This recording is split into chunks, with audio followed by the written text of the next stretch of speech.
payment is zero.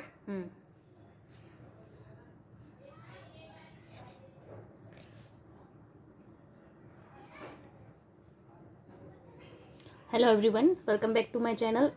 I am Urvi Joshi and today we are going to discuss Unit 1 from the paper DSCM 202. Unit 1 we have two questions, one act play, its definition, elements and characteristics, while the second question is types of play. Okay, તો one act play એની definition, elements અને characteristics પૂછાશે આપણે. એના અથવામાં types of play પૂછાય છે. હવે suppose તમને ખાલી એમ આપેલું હોય કે 100 and 100 ટાઈપ્સ જ લખો, બરાબર, જેમ કે એની અંદર ટોટલ 6 ટાઈપ્સ છે ટાઈપ્સ ઓફ પ્લેના. પણ જો એવું આપેલું હોય તમને કે આ જ ટાઈપ્સ લખો, તો તમારે ઇન્ટ્રોડક્શન પહેલાં લખવાનું થશે કે what is one act play, પછી વન એક્ટ પ્લેની ડેફિનેશન આપવાની ને પછી ટાઈપ્સ આપવાના. પણ જો તમને એમ જ આપેલું હોય ખાલી કે ટાઈપ્સ ઓફ પ્લેને ડિસ્કસ કરો, બહુ ડગડગ ન કર દીકરા, ટાઈપ્સ ઓફ પ્લેને ડિસ્કસ કરો, તો જે આ આન્સર લખેલું છે એ ઇનફ છે, એ જ લખી નાખવાનું રહેશે. ઓકે, એટલે પહેલે ક્વેશ્ચનને સમજજો કે ક્વેશ્ચન તમને શું કહેવા માંગે છે, એના પછી આન્સર લખજો. કર. Okay, introduction. In English literature, drama plays a vital role. It involved audience with its effect on the mind of spectator. Though it is an old literary genre, it got a remarkable place by the age of Elizabeth. As time passes, changes took place and it develops with time. So in this question we will see the different types of drama. હવે ઇન્ટ્રોડક્શનમાં લખશું આપણે કે English literature જે છે એની અંદર drama જે છે એક બહુ ઇમ્પોર્ટન્ટ રોલ પ્લે કરે છે. વાઇટલ નોવલ થશે ઇમ્પોર્ટન્ટ રોલ. જો કે આની અંદર શું હોય છે કે ઓડિયન્સ છે જેને આપણે ઇન્વોલ્વ કરીએ છીએ, અને જે સ્પેક્ટેટર એટલે કે પ્રેક્ષક કે ઓડિયન્સ એના એ પણ આપણા સાથે સાથે મતલબ કે હીરો જે છે કે એક્ટ્રેસ છે એને એની લાઈફ સાથે એ જોડાઈ જાય છે. એટલે પણ જે પણ વસ્તુ હીરો કે મેઇન પ્રોટેગોનિસ્ટ સાથે થતી હશે અને એ જે વસ્તુને અનુભવતો હશે એ સેમ વસ્તુ સ્પેક્ટેટરના માઇન્ડની અંદર એની ઇફેક્ટ થશે. એટલે જો કે એક જૂનું છે લિટરરી જોનરા, પણ એલિઝાબેથની એજ દરમિયાન આને એક રિમાર્કેબલ પ્લેસ મળ્યું, અને આ સમયગાળા દરમિયાન ડ્રામાની શરૂઆત પણ થઈ અને ડ્રામા ફ્લરિશ પણ થયું. આ સમયગાળા દરમિયાન સારામાં સારા ડ્રામા લખાણા. ઓકે, એની ડેફિનેશન જોશું કે ડ્રામા એટલે શું. તો drama is mode of representing fictional or non fictional narrative through the performance before an audience. They are to be seen and heard, not for a read. બરાબર, drama જે છે એ એવું મોડ છે જેની અંદર રિપ્રેઝેન્ટ કરશે કોને, તો ફિક્શન અથવા નોન ફિક્શન નરેટિવને. હા બચ્ચા, વાહ સરસ.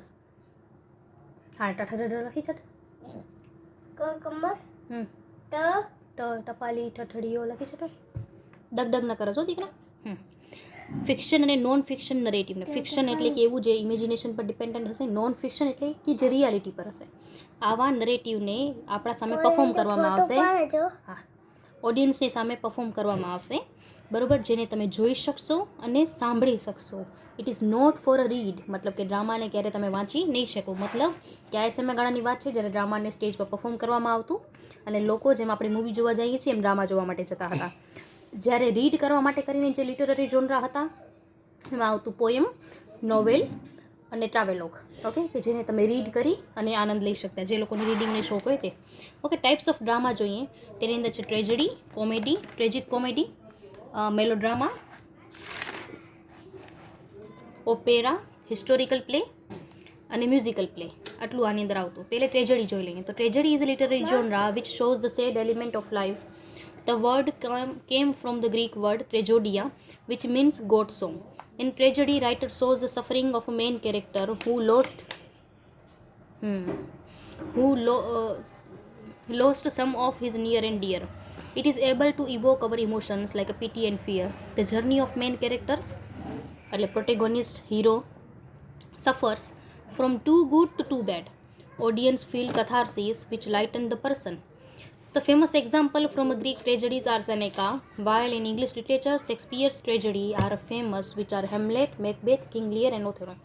જોવા જાઓ તો શેક્સપિયર ટોટલ 9 થી 10 ટ્રેજડીઝ લખી છે, પણ આ જે છે એને સૌથી ફેમસ ટ્રેજડીઝ છે, જેને એને બતાવ્યું છે કે વ્યક્તિ પોતાની ભૂલના કારણે એની લાઈફની અંદર સફર કરે છે, એટલે લાસ્ટ એ મૃત્યુ પણ પામે છે. બરાબર, ઓકે. તો ટ્રેજડી જે છે એક લિટરરી જોનરા છે જે આપણી હ્યુમન લાઈફની જેટલા પણ સેડ એલિમેન્ટ્સ છે જેને બતાવશે, જેમ કે ડેથ,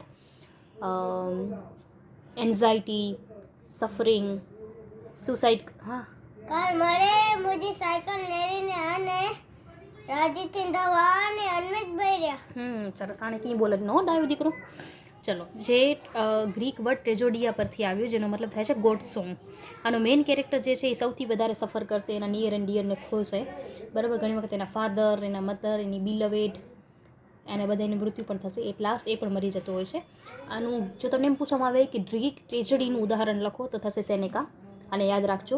અને જો એમ પૂછે કે ઇંગ્લિશ ટ્રેજડીનું એક્ઝામ્પલ આપો તો તમે શેક્સપિયરની કોઈ પણ ટ્રેજડીનું નામ યાદ રાખી શકો છો. અહીંયા મેં 4 આપ્યા છે.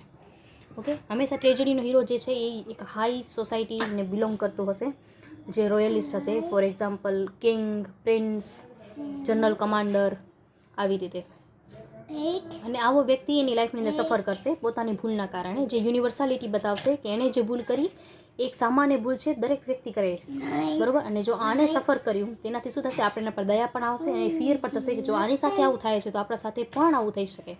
એના કારણે પીટી અને ફિયરના કારણે કથાર્સિસ જે ઓડિયન્સ છે એની અંદર આવશે. મતલબ કથાર્સિસનો મતલબ થશે ટ્રેજિક ફ્લો, કે આપણે એના માટે ખરાબ ફીલ કરશું. બરાબર, આની લાઈફ જે છે એ બતાવશે ટુ ગુડ ટુ બેડ, એને કહેવાશે ટ્રેજિક ફ્લો. બરાબર, બહુ સારી એવી લાઈફ હોય અને પછી એનું એન્ડમાં એવું આવે કે કદાચ એનો જે હીરો હોય એ મૃત્યુ પામે, તેને કહેવાશે ટ્રેજિક ફ્લો. ઓકે, કથાર્સિસ ફીલ કર્યા પછી જેટલા પણ લોકો હશે એ બહુ લાઇટ થઈ જશે, કેમ કે એની અંદરનું જે પીટી અને ફિયર કે જે નેગેટિવ ઇમોશન્સ હતા એ બહાર નીકળી ગયા. Okay, comedy.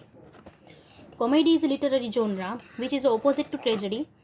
Comic drama leads to a happy ending of the play. It focuses on a common people's life. બાબુ બારા દીકરા શાંતિથી, 2 દીકરા માથે ન ચડાવવા દીકરા, બોર્ડજી. હા, સરસ લખી છે 1 to 10. હાણે કરો લખતો હશે ટઠ લખ પેલા કો છે બરોબર, ટઠ ન જતો લખી છે પેલો. Moreover, it shows the amusing situation. It creates humor. It has main characters like a satire, characteristics like satire, wordplay, disguise, protagonist journey from good, complicated to happy ending. The famous example of comedies are Shakespeare's Midsummer Night Dream, School for Scandal by Richard Brinsley Sheridan. ચલો, comedy જે છે બબુ બોલે જો નાય મન મેં લખો દીકરા, બોલે જો નાય. પછી ઇંગ્લિશ લિટરેચર ન ભણે ને છોકરા, તું લખી છે ડેવર્ગ, જે લખનો હોય તો કહીએ, પછી હું ચેક કરી દઈએ. મને ચલો, કોમેડી એક એવું લિટરરી જોનર છે જેની અંદર આપણે લાઈફના હેપી મુમેન્ટને બતાવશું અથવા લાઇટ મુમેન્ટને બતાવશું, જેમ ટ્રેજડીની અંદર આપણે દુઃખને બતાવીએ છીએ એવી રીતે. આનો જે વ્યક્તિ હશે, જે હીરો હશે, એ કોમન પીપલ હશે, જેમ કે તમે અને હું. બરાબર, એની અંદર એક અમ્યુઝિંગ સિચ્યુએશન હશે જેમાંથી લોકો હ્યુમરને ક્રિએટ કરતા હશે. આની અંદર સેટાયર પણ હશે, ડિસ્ગાઇઝ પણ હશે, વર્ડ પ્લે હશે. વર્ડ પ્લે કે ડબલ મિનિંગ વાત થતી હોય એવી. પ્રોટેગોનિસ્ટની જર્ની જે છે બતાવશે કે પહેલે સારી હશે, પછી કોમ્પ્લિકેટેડ હશે, એટ લાસ્ટ હેપી એન્ડિંગ આપશે. ત્યારે ટ્રેજડીની અંદર ટ્રેજિક એન્ડ આવશે. ઓકે, આના એક્ઝામ્પલ છે midsummer night dream, school for scandal. આ બેને યાદ રાખશું. હવે ટ્રેજિક કોમેડી. ટ્રેજિક કોમેડીનો મતલબ શું થશે, ટ્રેજડી અને કોમેડી બંનેનું મિક્સર. શા માટે? જ્યારે એની શરૂઆત કરવામાં આવી હતી ત્યારે ઘણા લોકો, ઘણા રાઇટર્સ હતા જે ક્રિટિક હતા જે એનો વિરોધ કરતા કે કાં તો ડ્રામા છે એ પ્યોર ટ્રેજડી હોવું જોઈએ, કાં કોમેડી હોવું જોઈએ, ટ્રેજિક કોમેડી હોવું જોઈએ નહીં. પણ પછીનો આન્સર એવું આવે છે કે લાઈફ જે છે એની અંદર બને છે, ટીયર્સે છે ને લાફ્ટરે છે. તો એવી જ રીતે જો એક વર્કની અંદર આ બંને વસ્તુઓ હોય એક સાથે, 2 એલિમેન્ટ્સ ભેગા કરવામાં આવ્યા હોય, ટ્રેજડી અને કોમેડી, તો એ ખોટું નથી. તો ટ્રેજિક કોમેડીનો મતલબ થશે એક એવો લિટરરી જોનરા કે એક એવો ડ્રામા જેની અંદર હેપી મોમેન્ટ પણ છે, સેડ મોમેન્ટ છે, એટ લાસ્ટ એને હેપી એન્ડિંગ આપશે. Okay, so tragic comedy is a drama which shows the perfect mixture of tears and laughter. Because life is a mixture of tragedy and comic element. Life always travel from good to bad and from bad to good. This simple formula projected with a marvelous character on the stage. It was begun with Amphitryon by Roman dramatist Plautus. It became famous with the Shakespeare's works like Merchant of Venice, Tempest and Winter's Tale. ચલો, tragic comedy જે છે એની અંદર મેં કહ્યું એ રીતે બંને એલિમેન્ટને બતાવવામાં આવશે, પણ લાઈફની જર્ની બતાવશે from good to bad and bad to good. એટલે કે જેમ આપણે કહીએ છીએ કે જીવન ચક્ર, આજે સુખ છે તો કાલે દુઃખ, દુઃખ છે તો સુખ, એ ચાલ્યા જ કરશે. એવી રીતે ટ્રેજિક કોમેડીમાં પણ બતાવવામાં આવશે. આનું તમને એક્ઝામ્પલ પૂછે કે રોમન ડ્રામેટિસ્ટ પ્લોટસનું, તો એ તમે લખી શકો. અને ઇંગ્લિશ લિટરેચરનું એમ પૂછે કે ના, ઇંગ્લિશ લિટરેચરની અંદર ટ્રેજિક કોમેડીના એક્ઝામ્પલ લખો, તો અગેન શેક્સપિયરનું છે merchant of Venice, tempest, twelfth night, winter's tale, આ બધું આનું ઉદાહરણ છે. ચલો, melodrama. Melodrama is a dramatic work in which a plot typically dealt with the strong emotional and sentimental subjects like love, family issues, marriage, and so on. It is set in a private sphere of home, parties and marriage parties. It became famous in Victorian era in English literature. It has a generally 10,000 to 20,000 words in length. It shows the struggle between good and evil, and it focused more on a victim. It shows the evil more powerful than the good or a hero. The famous example of melodrama are Pygmalion by Jean-Jacques Rousseau in 1762, Uncle Tom's Cabin by Harriet Beecher Stowe 1852, આ American લિટરેચરનું ઉદાહરણ છે. The Woman in White by Vicky Collins 1859. ચલો, તો મેલોડ્રામાનો મતલબ શું થશે? એક એવો ડ્રામેટિક વર્ક જે ટિપિકલી આપણા સ્ટ્રોંગ ઇમોશન્સ અને સેન્ટિમેન્ટને બતાવશે. એ સ્ટ્રોંગ ઇમોશન્સ લવ પણ હોઈ શકે, રિવેન્જ પણ હોઈ શકે, ફેમિલી ઇશ્યુઝ હોઈ શકે, મેરેજ હોઈ શકે. પણ આવી બધી થીમ ઉપર ક્યારે લખાતું? તો વિક્ટોરિયન એજ દરમિયાન આ બધી થીમ પર લખાતું. બરોબર. આની પ્રાઇવેટ સેટિંગ, આ સેટનો મતલબ સેટિંગ કરવું નહીં થાય, આ સેટનો મતલબ થશે કે જગ્યા. બરોબર. જેમ કે ટ્રેજડી છે તો એનો સેટિંગ હશે કોઈ એવી રોમનની જગ્યા, અથવા તો પછી બેટલ્સ, બરોબર, વોર બતાવવામાં આવશે એવી રીતે. તો આ જે છે એની સેટિંગ હશે, કોઈનું ઘર હોઈ શકે, પાર્ટી હોઈ શકે, જેના આસપાસ આખી સ્ટોરી ચાલતી હોય, મેરેજીસ પાર્ટીઝ હોઈ શકે.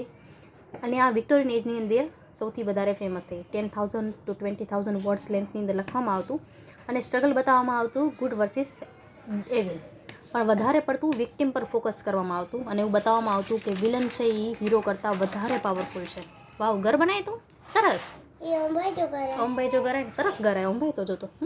આના ફેમસ એક્ઝામ્પલ જે છે એ છે પિગ્મેલિયન બાય જીન-જેક્સ રૂસો 1762. યર યાદ રહે તો લખવાના, નહીતર પછી ખાલી નામ અને રાઇટરનું નામ યાદ હોવું જ જોઈએ. Uncle Tom's cabin by Harriet Beecher Stowe અને the woman in white by Wilkie Collins. આજે આ 3 રાખી, કાલે આપણે આગળ 3 જે છે એને આપણે ડિસ્કસ કરશું. આઈ હોપ તમને સમજાણું હશે. ઇન કેસ કંઈ ન સમજાણું હોય તો મને કોમેન્ટ કરીને જણાવજો. કાલે જેવા બાકીના 3 ડિસ્કસ થઈ જશે એટલે આની PDF ફ્રી તમને મળી જશે. બરોબર. એની લિંક હું ડિસ્ક્રિપ્શન બોક્સમાં નાખી દઈશ અને ટેલિગ્રામ ચેનલ પર પણ મળી જશે. આઈ હોપ તમને સમજાઈ ગયું હશે. Thank you so much. May God bless you to all. Bye, take care. ધન્યવાદ, આભાર.